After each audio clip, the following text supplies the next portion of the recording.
Mana meni fikrlashimni o'zgartirgan 4 ta maslahat. 1.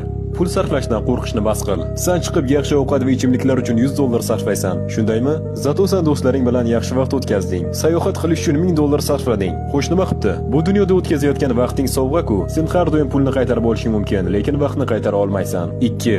Eng katta xatolardan biri muhabbat to'g'ri odamni topish deb o'ylashdir. Aslida muhabbat bu to'g'ri odam bo'lish. Hayotingni o'tkazishni xohlagan odamni qidirma. Hayotingni o'tkazishni xohlagan odam bo'l. Senga loyiq odamlar tabiiy ravishda senga tortiladi. 3. Hayotingni 85-90% faqat ishtirok etishdan iborat xolos.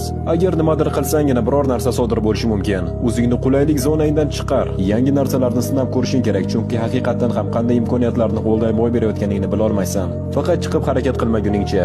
Oxirgi 4-inchisi, har doim muammolar bo'ladi. Hayotingda doimo qandaydir ziddiyatli vaziyatlar bo'ladi. Sen ularni hal qilayotgan paytda ham hayotdan zavqlanishni o'rganishing kerak.